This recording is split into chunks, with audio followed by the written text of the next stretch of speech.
ok?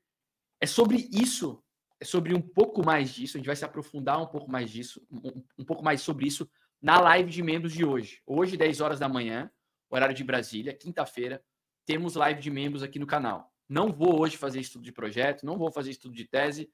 Hoje a ideia é conversar um pouco mais sobre vocês, se aprofundar um pouco mais no momento do ciclo, porque eu estou vendo muita gente apavorada. E eu vou hoje dedicar o tempo da nossa live das 10 da manhã para a gente trocar ideia. Se você não é membro do canal, torne-se membro. O link é o primeiro na descrição do vídeo, ou você aponta a câmera do seu celular para esse QR Code que está aqui no canto da tela. Tem um botão aqui embaixo também, seja membro. São R$ 39,00 por mês. Você tem prioridade em todos os comentários das lives abertas. Você tem acesso ao servidor do Zero Paralelo e tem acesso a essa live fechada aqui no YouTube toda quinta-feira. Se não puder ver ao vivo, não tem problema. Fica gravado para assistir depois, beleza? Bom, então o preço está assim, está desse jeito. Agora vamos dar uma olhada no... Aliás, antes de eu começar, eu deixei uma enquete aí no chat para vocês, que tem tudo a ver com aonde eu quero chegar, que é como você vê a volatilidade do mercado nesse momento. O que vocês estão enxergando? Vocês estão enxergando um mercado muito volátil, ou seja, com alta volatilidade, ou um mercado pouco volátil, com baixa volatilidade? Até o presente momento já temos 127 votos, 56%, 57% apontando, enxergando alta volatilidade nesse mercado e 43% enxergando baixa volatilidade nesse mercado, nesse momento. Como que vocês estão enxergando o momento? Votem ali, porque eu acho que vocês vão ficar surpresos aí com a leitura da maior parte dos analistas, da maior parte dos índices que medem volatilidade de Bitcoin e de cripto. E em momentos como o que estamos agora, momentos como este costumam preceder aí eu já vou entregar a resposta, né? A maioria aqui nesse momento está enxergando esse momento de mercado como um momento de altíssima volatilidade. 58%, está bem equilibrado, tá? Mas 58% nesse momento está enxergando alta volatilidade e 42% enxergando baixa volatilidade. Quando você busca os índices de volatilidade, tanto para Bitcoin quanto para cripto, a gente está num momento de baixíssima volatilidade. Então, vejam só, a maior parte das pessoas tem uma percepção de altíssima volatilidade, enquanto todos os índices apontam para baixíssima volatilidade. Eu vou explicar por que esses índices apontam para baixa volatilidade e vou explicar para vocês também o que costuma acontecer em momentos como esse de ciclo, onde esses índices apontam para baixa volatilidade, tá bom? Vamos falar já sobre isso, mas antes, bora começar a entregar o tema da live. Vamos lá.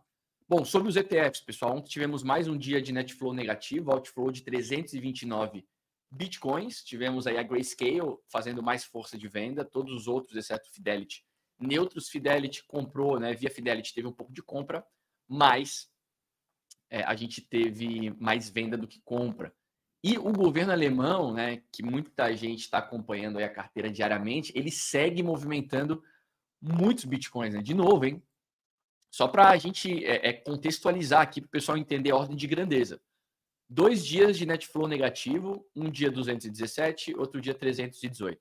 Tínhamos tido antes alguns dias de net flow positivo, de inflow, 2.000 bitcoins num dia, 1.000 bitcoins no outro, 193 no outro, 346 no outro, 514 no outro. Se a gente pegar na média aqui, dias de 329, dias de 2.000, de 300 e tal, a gente tem na média aí, talvez, sei lá, uns 500 bitcoins sendo movimentados via ETF por dia, para cima e para baixo. Só o governo alemão, pessoal, tá movimentando só nas últimas 3 horas, eles moveram 20.000 bitcoins. E eles enviaram, isso aconteceu há 2 horas, tá? Há 2 horas. Eles enviaram para Kraken, aqui tem algumas carteiras que elas estão tagueadas, tá? Eles enviaram há 2 horas atrás 400 bitcoins para Coinbase, enviaram 400 bitcoins para Kraken e enviaram 500 bitcoins para Bitstamp. Só de endereços tagueados, ok? Só de endereços tagueados. Não, mas essa movimentação do governo alemão não tem nada a ver. Olha, é difícil afirmar isso. Né? Quando a gente compara aqui o inflow e outflow, né, o net flow dos ETFs, e a gente vê o que esses caras aqui, a quantidade que esses caras estão movimentando, é claro que impacta. É claro que impacta no preço de curtíssimo prazo. Estou falando que essa queda aqui é culpa do governo alemão? É 100% por conta dessa movimentação do governo alemão? Não estou falando isso, não estou falando isso. Mas, quando a gente fala que, putz, que os ETFs têm movimentado o preço e a gente compara esses números absolutos aqui com o que esses caras movimentam, é inegável que sim, tem algum tipo de impacto. Tem também a Arkham, ela traqueia várias carteiras aqui, governo dos Estados Unidos. Olha só, o governo dos Estados Unidos tem movido menos, tá? Eles têm muito mais Bitcoin, o governo alemão tem 40 mil Bitcoins, o governo americano tem 213 mil Bitcoins, mas ó, 12 minutos atrás, mais 237 Bitcoins movidos do endereço do governo americano para ou seja, a saída desse endereço para um outro endereço que não está tagueado, que não se sabe exatamente do que é que se trata. De toda forma, são 237 Bitcoins. Por exemplo, se a gente compara aqui com o inflow do dia 27, é mais do que o inflow do dia 27. Então, na minha opinião, essas movimentações têm impacto no preço sim, beleza? Não é só isso, mas tem impacto no preço sim. Apesar disso, aqui a Sentiment, que é uma empresa de análise on-chain, uma plataforma de chain analysis, eles compartilharam esse gráfico que dão conta de que carteiras com 10 bitcoins ou mais estão em suas máximas históricas.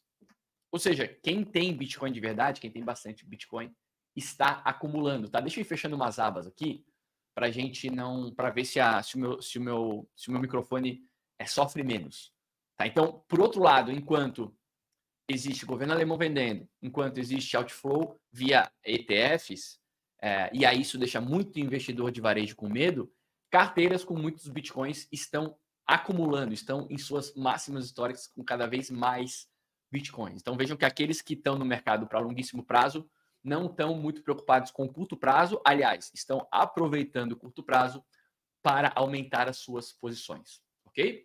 Isso sobre Bitcoin. Agora vamos falar um pouquinho sobre Ether. Temos aí uma nova data potencial para lançamento de ETF de ETHSpot, né? A Bitwise fez uma atualização no formulário S1S, né, que eles tinham disponibilizado para a SEC, assim como vários outros fundos. Essas atualizações elas estão acontecendo.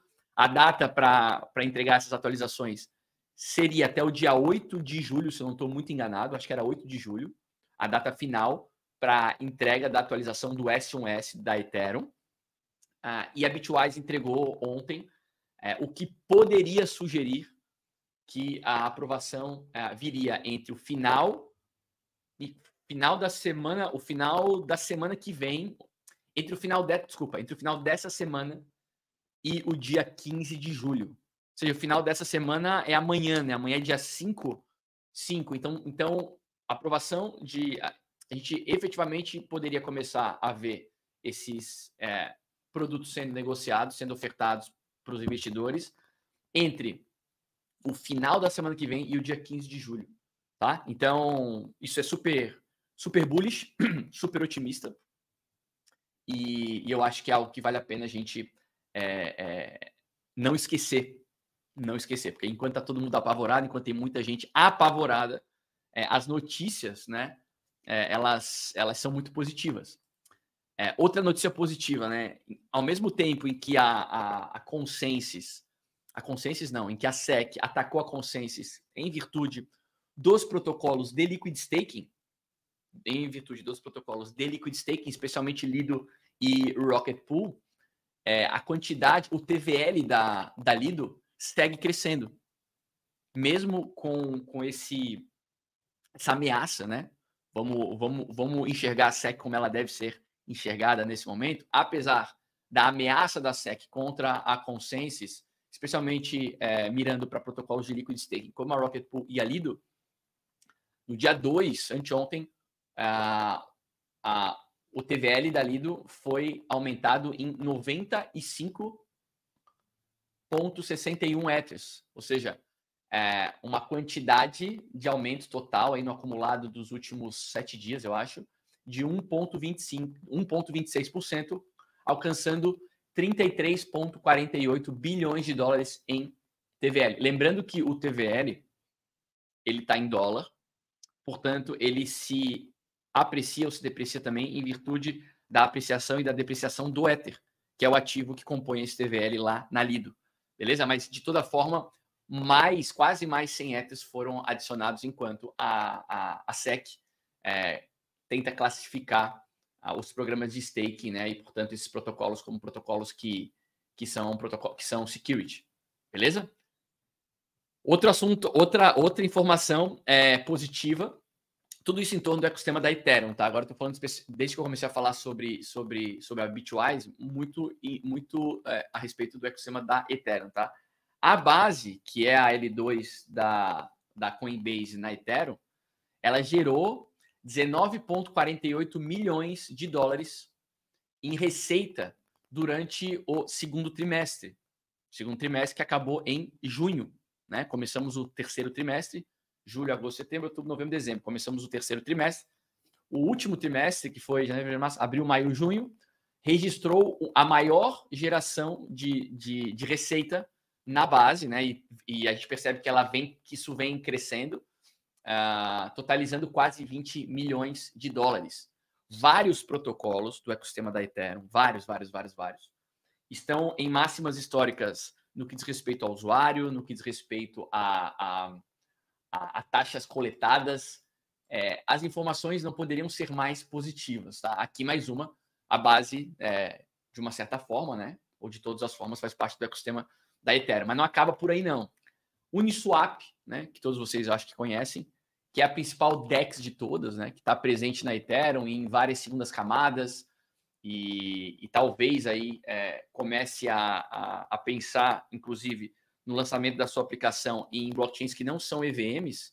Né? Vejam que a Aave está nesse caminho com a Aptos, e existe a expectativa de que as principais financeiras primitivas vão no mesmo caminho. Ó. A Uniswap ultrapassou os 4 milhões de swappers, né, de traders, de swaps, né, de trocas, on L2, né, nas L2, somente nesse mês. No mês que acabou, né? No mês de junho. Isso é quase o dobro do all-time high anterior. Ou seja, a quantidade de utilização na Aave, a quantidade de swaps na Aave, está em máxima histórica. Esteve em máxima histórica no mês passado. E essa máxima histórica foi quase o dobro da máxima histórica que existia antes, que tinha sido 2 meses atrás. Ou seja, a gente está falando aqui só de dados. Só de dados. Isso aqui é informação, tá? Isso aqui não é opinião. Isso aqui não é opinião minha, é informação. A gente está mostrando vários dados que apontam para o aumento de usuários, para o aumento da utilização das aplicações, para o aumento do faturamento dessas aplicações, para a expansão das operações dessas aplicações, enquanto o preço está caindo. Na minha opinião, quando eu vejo o fundamento, vamos lá, para deixar bem claro. Na minha opinião, quando eu vejo o fundamento fazendo assim e o preço fazendo assim, o espaço entre uma coisa e outra, na minha opinião, chama-se oportunidade. Na minha opinião, chama-se oportunidade. E parece que essa não é somente a minha visão. Não é somente a minha visão. Vamos trazer um dado da Sentiment de novo. Olha só. Isso aqui é o seguinte, ó. Apesar do preço, o sentimento das pessoas nas plataformas sociais é de buy the fucking dip, ou seja, compre a queda. A menção buy the dip relacionada ao mercado cripto, nesse momento, também está próxima de máximas históricas. Isso aqui, ó, eles mostram as ferramentas, tá? Aqui é Telegram, aqui é Reddit, aqui é Twitter, aqui é 4chain e aqui é Bitcoin Talk, tá? E o termo, a menção buy the dip, ou seja, compre o fundo, está em máxima em todas essas redes. bateu pico em todas essas redes. Isso aqui é só julho, tá? Isso aqui é só julho. Está em máxima em todas essas redes. Vocês entendem isso? Enquanto o preço está caindo, nas redes sociais, o sentimento das pessoas é de comprar o fundo. Ok? Comprar o fundo. Ó, Bitcoin has just dropped. Ó, Bitcoin acabou de cair para baixo de $59 mil e o Ethereum para 3.100. A massa está mostrando sinais de ver isso como uma oportunidade de compra. Idealmente, nós esperamos pelo entusiasmo deles para avançar. A hora para comprar, when they impatient and the time to buy is when, a hora de comprar é quando eles estão impacientes e céticos. Céticos. De toda forma, eu sinto a mesma coisa que a maioria das pessoas nas redes sociais estão sentindo, muito em virtude do momento de ciclo, do momento do ciclo. De novo, eu fiz uma pergunta, tem uma enquete no chat, já tiveram 324 respostas. Temos quase 700 pessoas assistindo, a metade não respondeu ainda. É só votar no chat ali, ó. Como você vê a volatilidade do mercado nesse momento? Você vê a volatilidade alta ou você vê a volatilidade baixa? Pô, um dia a gente está em 73, outro dia a gente está em 59. Por isso o sentimento das pessoas, da maior parte das pessoas, é de altíssima volatilidade. Mas, quando a gente olha dados, os índices de volatilidade, deixa eu mostrar aqui para vocês. Deixa eu compartilhar agora a minha tela. Aqui, ó. Pronto. Ó. Quando a gente olha, esse artigo aqui é um artigo que fala especificamente de volatilidade, beleza? Mas eu quero mostrar para vocês alguns índices de volatilidade. Esse aqui é um Bitcoin Volatility Index da BitBo. Quando a gente olha para isso aqui, a gente percebe que o Bitcoin já foi muito mais volátil do que é hoje e que nesse momento estamos muito próximos de mínimas de volatilidade. De mínimas de volatilidade. Isso aqui, por exemplo, pessoal, ó, isso aqui, por exemplo, é 16, 17. Ó, vejam que quando a gente ultrapassa 17 e chega em 18, aqui é fim de ciclo, tá? A gente tem altíssima vol e depois a volatilidade cai, né? Aqui em 20 a gente já tem bastante movimento e aqui a gente tem, então, finalmente os picos, né, do ciclo passado, eles sempre são precedidos de volatilidade baixa. Vamos ver outros dados aqui, ó. Esse aqui é o T3 Index, que também aponta, quando a gente olha para todo o tempo também estamos com baixíssima volatilidade. Ó, quando a gente compara, por exemplo, com março desse ano, março, abril, maio, junho, julho, 4 meses atrás, a gente estava com 87 pontos de volatilidade nesse gráfico aqui. Agora nós estamos com 45, quase a metade. Quase a metade, tá? Quando a gente olha aqui, ó, para ciclos anteriores, olha, 20 e 21, ó. A gente chegou a alcançar aqui em 20, que na minha opinião deve ser comparado com 24, né, quando a gente compara ciclo, e 25 deve ser comparado com 21. Quando a gente olha aqui, ó, em 20, a gente estava aqui, por exemplo, em julho. Olha só a volatilidade. 57 pontos. Hoje a gente tem uma volatilidade ainda menor.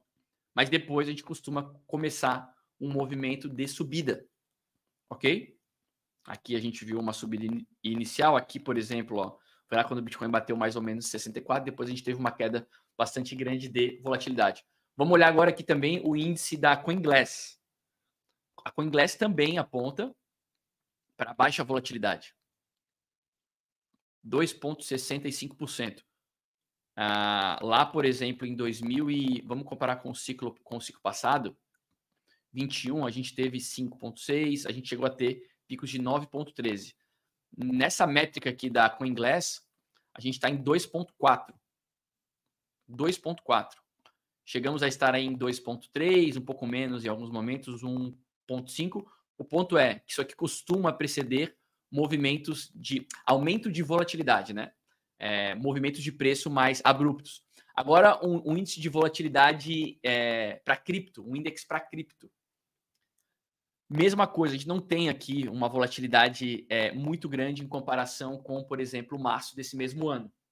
Quando a gente mede a volatilidade do começo do ano, ela era maior do que a volatilidade de agora. Esse aqui não tem muito histórico, então não dá para fazer muita comparação. Tá? Aqui da Investing.com, a criptovolatilidade index também, mesma coisa, 50 e poucos pontos. Né? Enquanto em outros momentos, esse aqui inclusive ultrapassa os 100 pontos, não é pontuação até 100. E da Binance também a mesma coisa. Então, apesar da percepção das pessoas de que a gente está num momento de altíssima volatilidade, quando a gente observa todos esses índices aqui, deixa eu fechar essas abas para diminuir a pressão aqui sobre o meu computador que não está aguentando, a gente percebe que é uma impressão equivocada. E por que isso aqui é uma impressão equivocada? Porque nós estamos há algum tempo presos nesse range aqui, ó. Estamos há algum tempo presos nesse range aqui. Esse é o motivo de a gente enxergar volatilidade no curto prazo, mas esses índices todos dizerem que não estamos num momento de muita volatilidade. Não estamos num momento de muita volatilidade, porque estamos presos aqui entre... Aqui a gente... Vamos pegar o pavio aqui, ó. Opa, não é aqui. Quando a gente pegou esse fundo aqui, ó.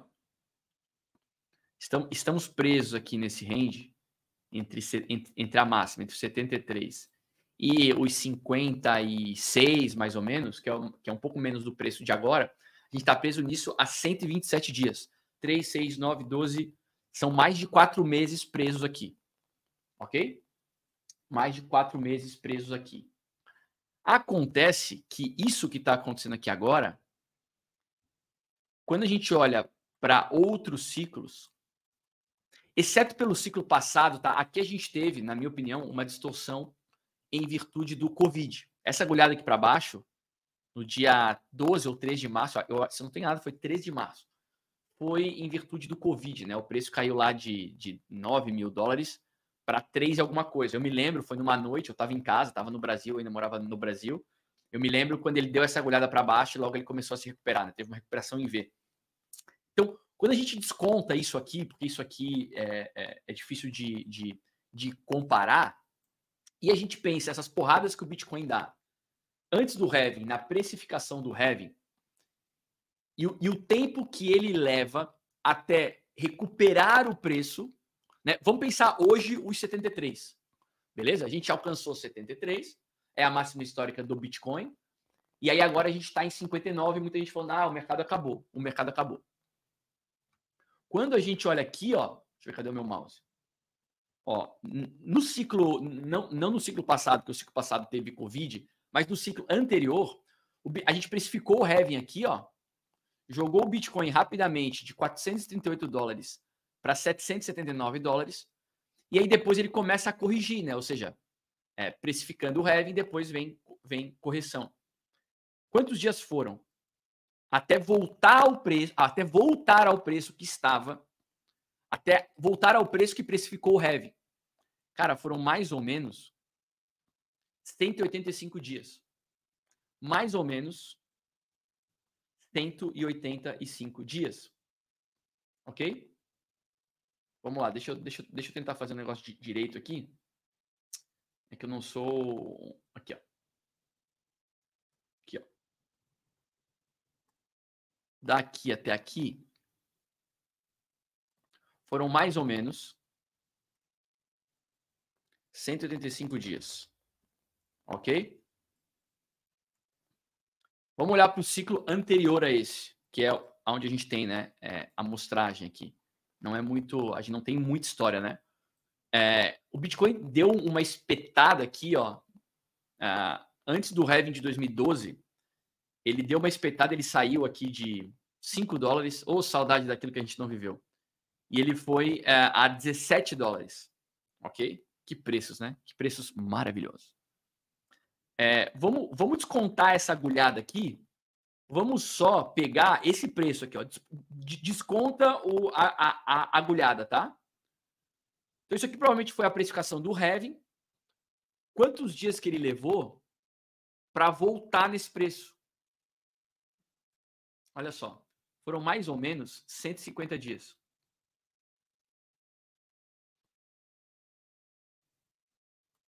Mais ou menos 150 dias.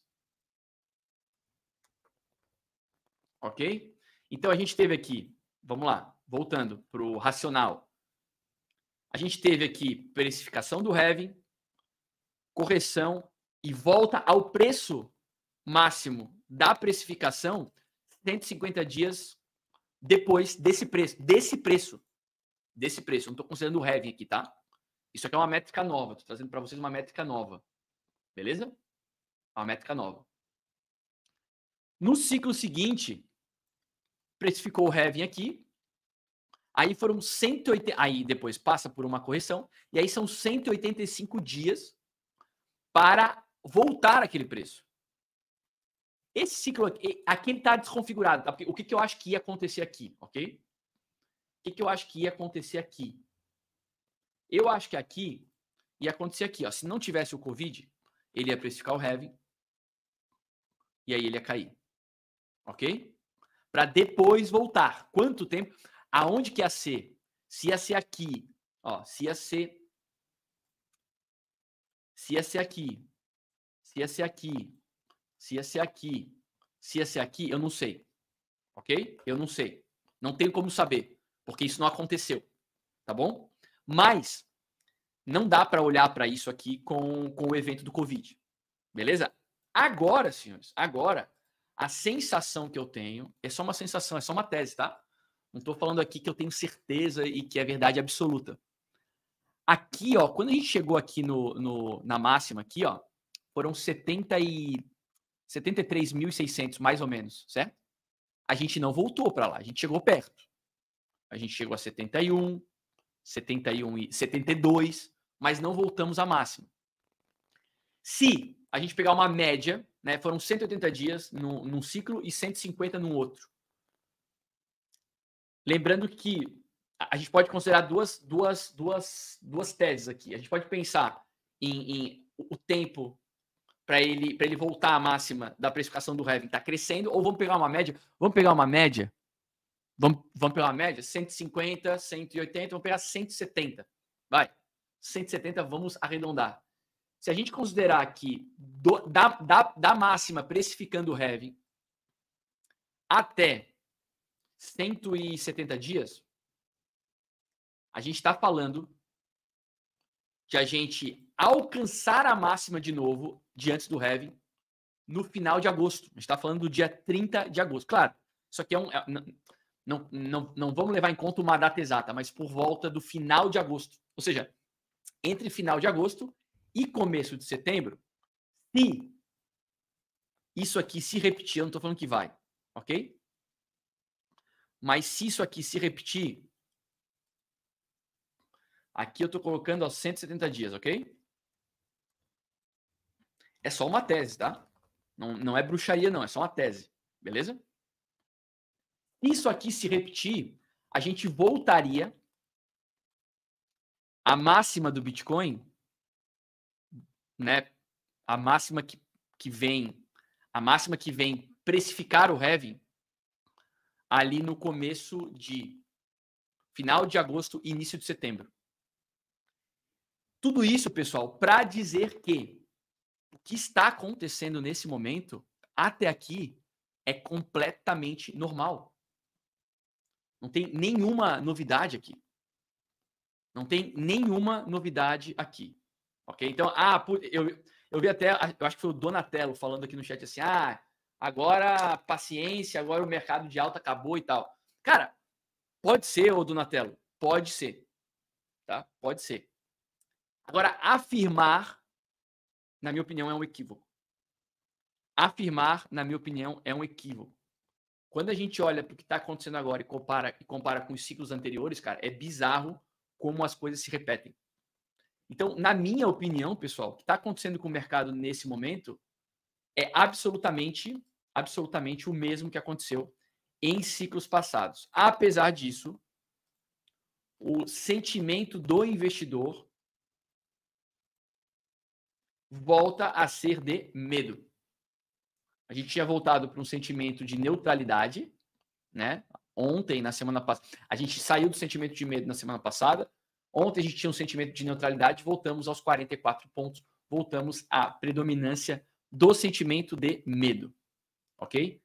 É sobre isso, é sobre um pouco mais disso, a gente vai se aprofundar um pouco mais disso, um pouco mais sobre isso na live de membros de hoje. Hoje, 10 horas da manhã, horário de Brasília, quinta-feira, temos live de membros aqui no canal. Não vou hoje fazer estudo de projeto, não vou fazer estudo de tese.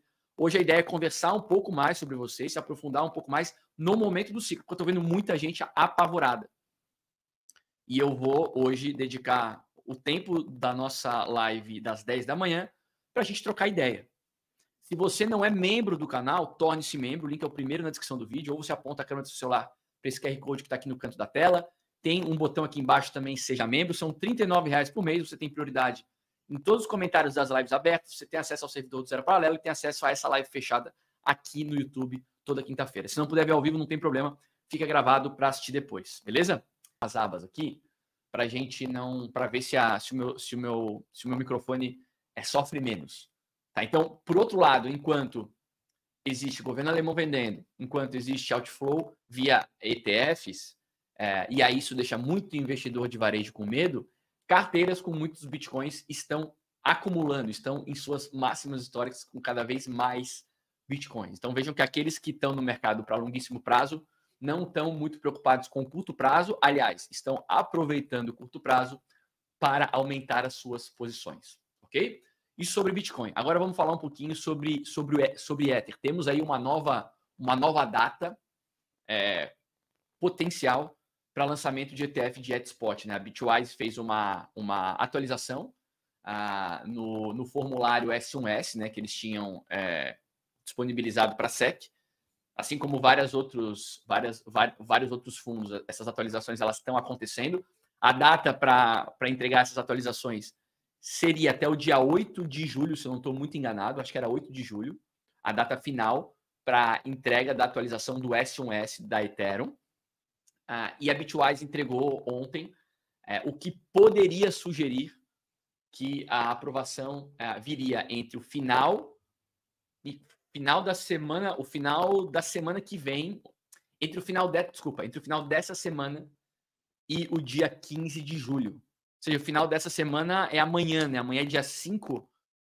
Então a aprovação a gente efetivamente poderia começar a ver esses produtos sendo negociados, sendo ofertados para os investidores entre o final da semana que vem e o dia 15 de julho, tá? Então, isso é super bullish, super otimista, e eu acho que é algo que vale a pena a gente não esquecer, porque enquanto tá todo mundo apavorado, enquanto tem muita gente apavorada, as notícias, né, elas são muito positivas.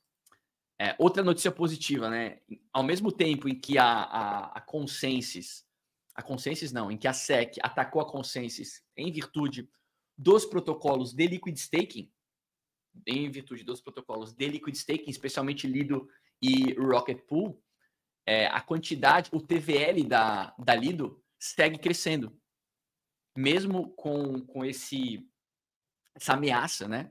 Vamos enxergar a SEC como ela deve ser enxergada nesse momento, apesar da ameaça da SEC contra a Consensus, especialmente mirando para protocolos de liquid staking, como a Rocket Pool e a Lido. No dia 2, anteontem,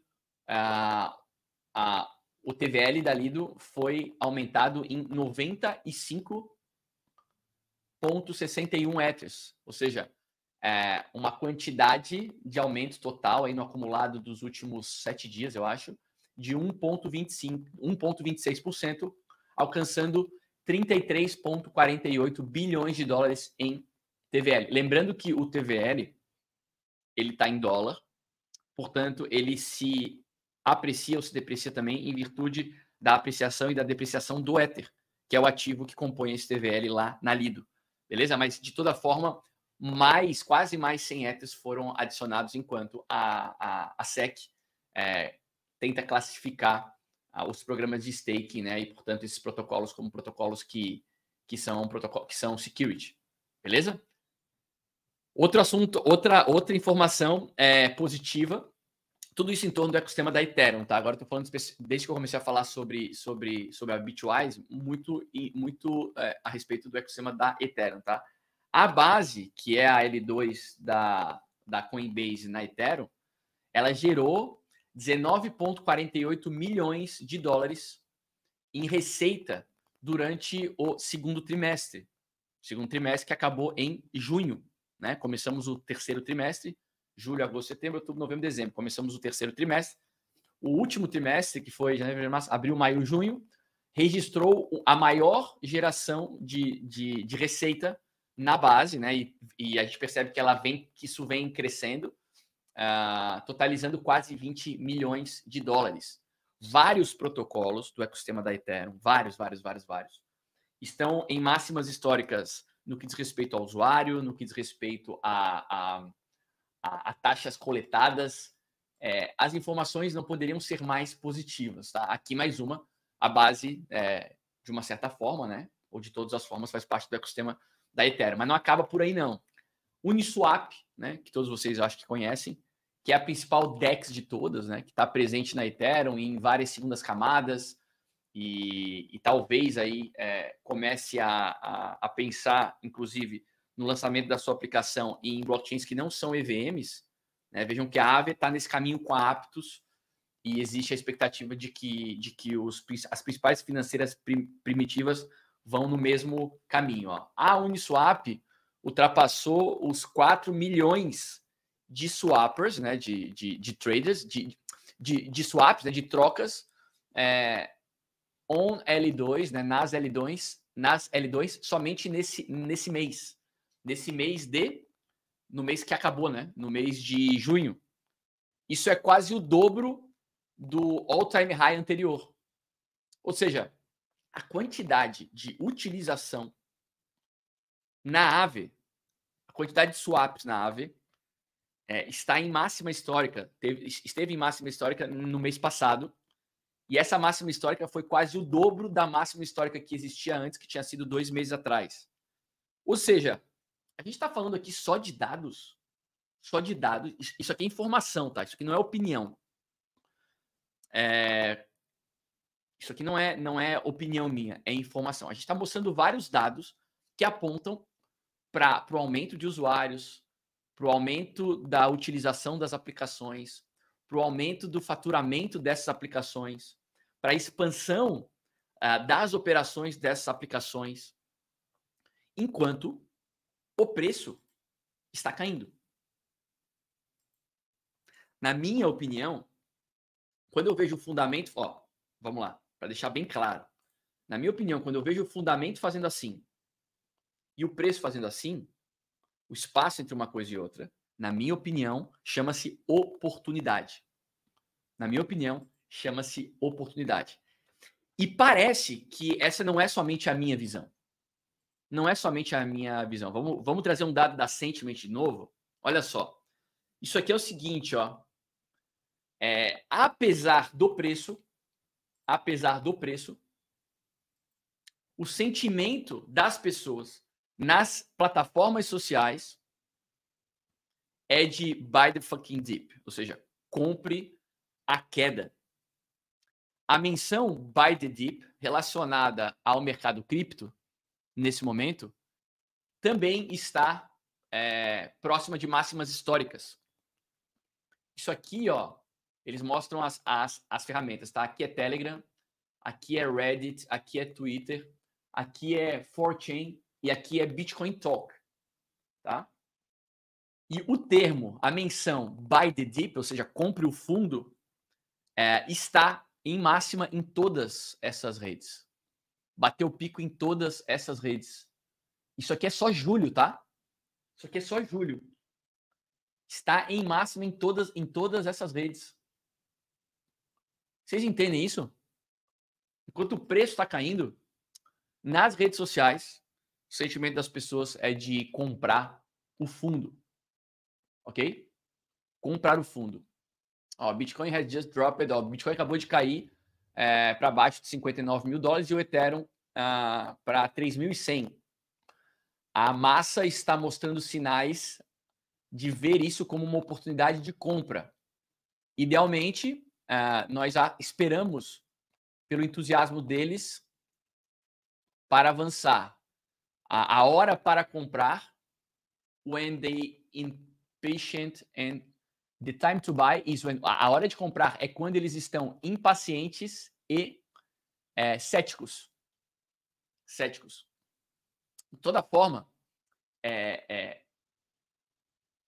eu sinto a mesma coisa que a maioria das pessoas nas redes sociais estão sentindo, muito em virtude do momento de ciclo, do momento do ciclo.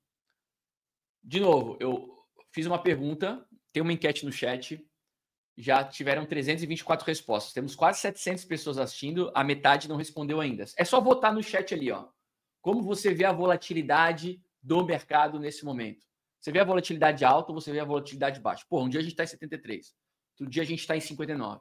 Por isso o sentimento das pessoas, da maior parte das pessoas, é de altíssima volatilidade. Mas, quando a gente olha dados, os índices de volatilidade, deixa eu mostrar aqui para vocês, deixa eu compartilhar agora a minha tela.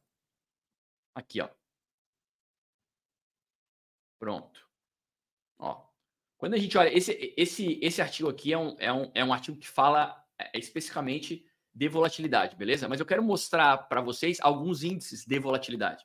Esse aqui é um Bitcoin Volatility Index da BitBo. Quando a gente olha para isso aqui, a gente percebe que o Bitcoin já foi muito mais volátil do que é hoje e que nesse momento estamos muito próximos de mínimas de volatilidade.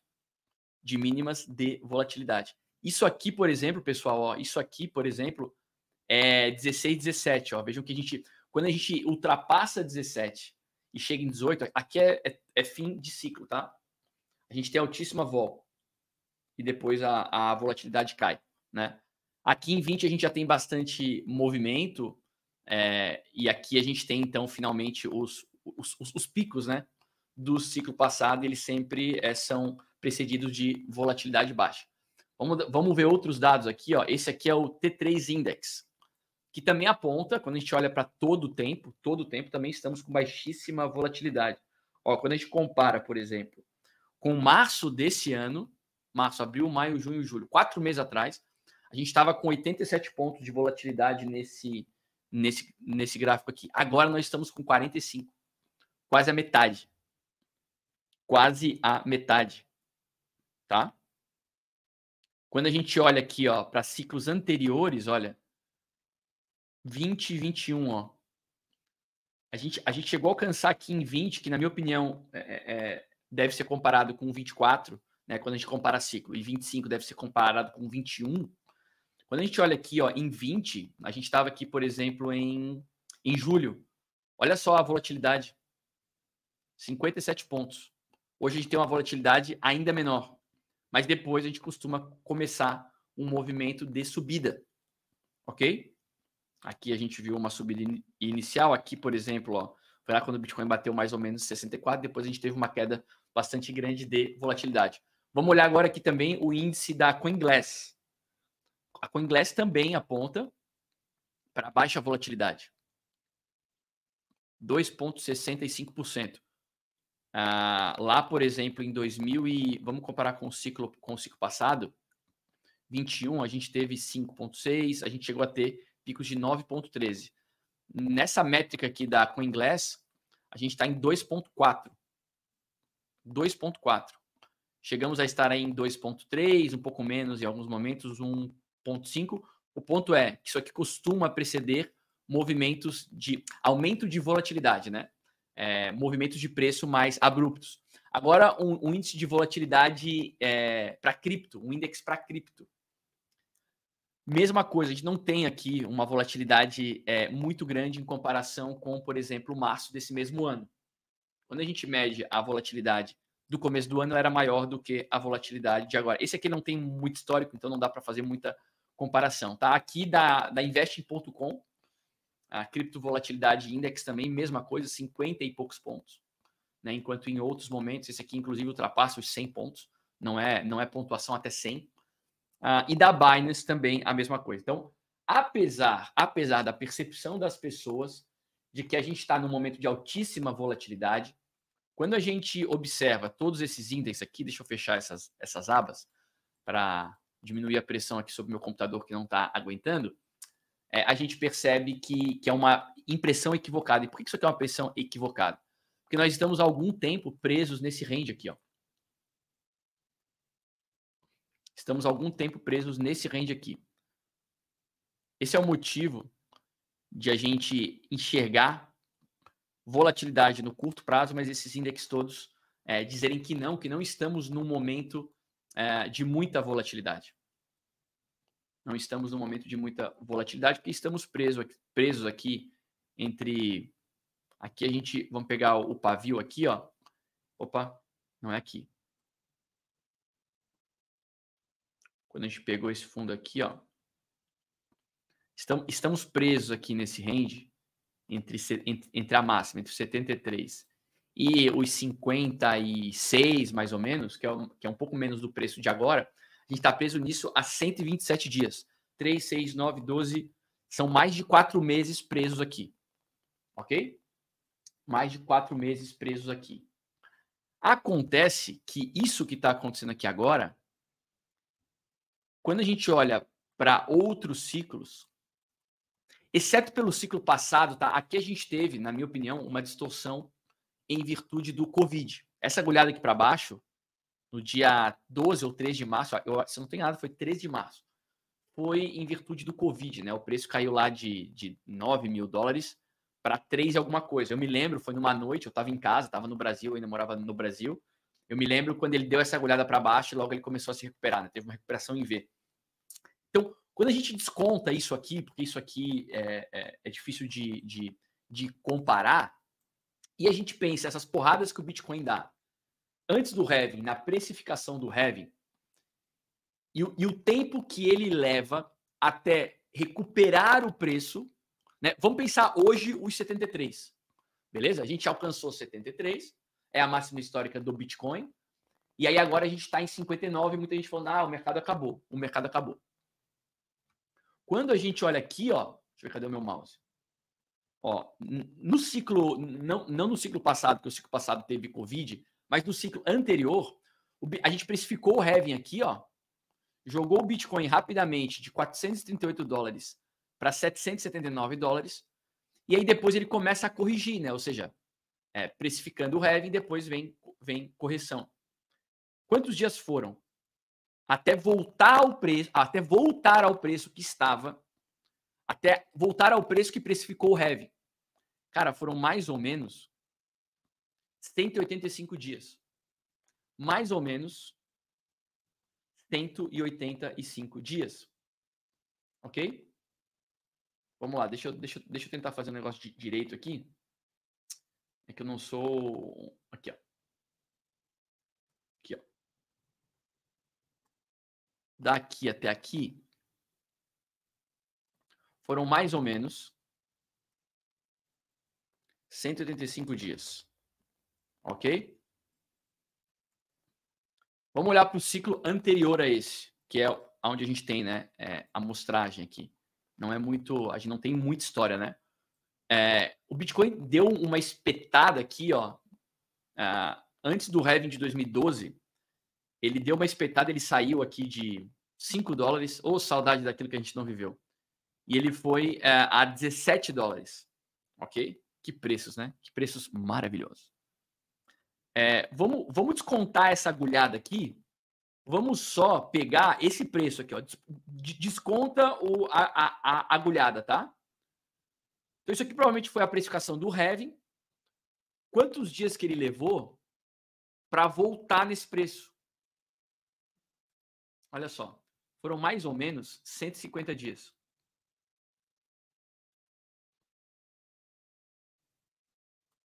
Mais ou menos 150 dias. Ok? Então, a gente teve aqui, vamos lá, voltando para o racional. A gente teve aqui precificação do halving, correção e volta ao preço máximo da precificação 150 dias depois desse preço. desse preço. Eu não estou considerando o Heaven aqui, tá? Isso aqui é uma métrica nova. Estou trazendo para vocês uma métrica nova. Beleza? Uma métrica nova. No ciclo seguinte, precificou o Heaven aqui. Aí foram 180... Aí depois passa por uma correção. E aí são 185 dias para voltar aquele preço. Esse ciclo aqui ele está desconfigurado. Tá? Porque o que eu acho que ia acontecer aqui, ok? O que eu acho que ia acontecer aqui? Eu acho que aqui ia acontecer aqui. Ó. Se não tivesse o Covid, ele ia precificar o Heaven. E aí ele ia cair. Ok? Para depois voltar. Quanto tempo? Aonde que ia ser? Se ia ser aqui. Ó, se ia ser aqui. Se ia ser aqui. Se ia ser aqui. Se ia ser aqui, eu não sei. Ok? Eu não sei. Não tenho como saber. Porque isso não aconteceu. Tá bom? Mas não dá para olhar para isso aqui com o evento do Covid. Beleza? Agora, senhores, agora, a sensação que eu tenho é só uma sensação, é só uma tese, tá? Não estou falando aqui que eu tenho certeza e que é verdade absoluta. Aqui, ó, quando a gente chegou aqui na máxima, aqui, ó, foram 73.600, mais ou menos, certo? A gente não voltou para lá, a gente chegou perto. A gente chegou a 71, 71 e 72, mas não voltamos à máxima. Se a gente pegar uma média, né, foram 180 dias num ciclo e 150 no outro. Lembrando que a gente pode considerar duas teses aqui. A gente pode pensar em o tempo para ele voltar à máxima da precificação do Heaven está crescendo, ou vamos pegar uma média? Vamos pegar uma média? Vamos pegar uma média? 150, 180, vamos pegar 170. Vai. 170, vamos arredondar. Se a gente considerar que da máxima precificando o Heaven até 170 dias, a gente está falando de a gente alcançar a máxima de novo, diante do Heaven, no final de agosto. A gente está falando do dia 30 de agosto. Claro, isso aqui não vamos levar em conta uma data exata, mas por volta do final de agosto. Ou seja, entre final de agosto e começo de setembro, se isso aqui se repetir, eu não estou falando que vai, ok? Mas se isso aqui se repetir, aqui eu estou colocando aos 170 dias, ok? É só uma tese, tá? Não é bruxaria, não, é só uma tese, beleza? Se isso aqui se repetir, a gente voltaria à máxima do Bitcoin, né? A máxima que vem precificar o Heaven ali no começo de final de agosto e início de setembro. Tudo isso, pessoal, para dizer que o que está acontecendo nesse momento, até aqui, é completamente normal. Não tem nenhuma novidade aqui. Não tem nenhuma novidade aqui. Ok? Então, eu vi até, eu acho que foi o Donatello falando aqui no chat assim, agora paciência, agora o mercado de alta acabou e tal. Cara, pode ser, ô Donatello, pode ser. Tá? Pode ser. Agora, afirmar, na minha opinião, é um equívoco. Afirmar, na minha opinião, é um equívoco. Quando a gente olha para o que está acontecendo agora e compara com os ciclos anteriores, cara, é bizarro como as coisas se repetem. Então, na minha opinião, pessoal, o que está acontecendo com o mercado nesse momento é absolutamente o mesmo que aconteceu em ciclos passados. Apesar disso, o sentimento do investidor volta a ser de medo. A gente tinha voltado para um sentimento de neutralidade, né? Ontem, na semana passada, a gente saiu do sentimento de medo na semana passada. Ontem a gente tinha um sentimento de neutralidade, voltamos aos 44 pontos, voltamos à predominância do sentimento de medo, ok? É sobre isso, é sobre um pouco mais disso, a gente vai se aprofundar um pouco mais disso, um pouco mais sobre isso na live de membros de hoje. Hoje, 10 horas da manhã, horário de Brasília, quinta-feira, temos live de membros aqui no canal. Não vou hoje fazer estudo de projeto, não vou fazer estudo de tese. Hoje a ideia é conversar um pouco mais sobre vocês, se aprofundar um pouco mais no momento do ciclo, porque eu estou vendo muita gente apavorada. E eu vou hoje dedicar o tempo da nossa live das 10 da manhã para a gente trocar ideia. Se você não é membro do canal, torne-se membro. O link é o primeiro na descrição do vídeo. Ou você aponta a câmera do seu celular para esse QR Code que está aqui no canto da tela. Tem um botão aqui embaixo também, seja membro. São R$ 39 por mês. Você tem prioridade em todos os comentários das lives abertas. Você tem acesso ao servidor do Zero Paralelo e tem acesso a essa live fechada aqui no YouTube toda quinta-feira. Se não puder ver ao vivo, não tem problema. Fica gravado para assistir depois. Beleza? Agora, para mudar um pouco de alhos para bugalhos, porque esse assunto sobre ciclo, sobre momento de mercado, a gente vai continuar falando na live de membros às 10. Deixa eu trazer para vocês mais uma informação aqui. A Vanek, pessoal, a Vanek, o Head de Research da Vanek, explica por que ele acha que sim será aprovado o ETF de Solana à vista. Eu tenho falado aqui para vocês que muitos especialistas apontam para não haver mercado de futuros de Sol como um empecilho para a aprovação do ETF de Sol à vista, né? Que muita gente começou a especular sobre, já tiveram duas, a Vanek e a 21 Shares, eu acho que já fizeram a solicitação do S1S para início de negociação de Solana à vista via fundos negociados em bolsa. Ele compara alguns outros produtos, ele fala de alguns outros produtos que provavelmente possuem uma demanda muito menor do que Solana, né? E aí ele considera especialmente número de investidores, né? O quanto de novos investidores que traria para o mercado de investimentos. Ele fala de urânio, mercado de urânio, ele fala de mais dois mercados que eu agora não vou lembrar qual é. Também não quero perder tempo procurando aqui no chat, mas eu lembro de urânio, que aliás é um mercado que me deu um resultado maravilhoso em 2021. Urânio, prata e ouro me deram um resultado maravilhoso em 2021, mas ele fala que existe menos interesse por número de investidores nesses mercados do que por Sol, né, por ativos cripto. E aí, analistas da Galaxy Digital e da Bloomberg, né, o Eric Balchunas, que muita gente acompanha, estão muito em consonância com esse cara, acham que efetivamente pode haver aprovação, não se sabe se em 24, mas possivelmente em 25, mas que disso dependeria muito o resultado das eleições desse ano, né, as eleições americanas desse ano. Sobre as eleições americanas desse ano, as meme coins, né, que homenageiam a Kamala Harris, a vista do Biden, começaram a ser lançadas e começaram a disparar de preço. Vejam só que dado bizarro, né? Que dado bizarro. Existem meme coins do Joe Biden, existem meme coins do Trump, existem meme coins agora da Kamala Harris. As meme coins que fazem referência ao Biden, elas andaram despencando razoavelmente bastante.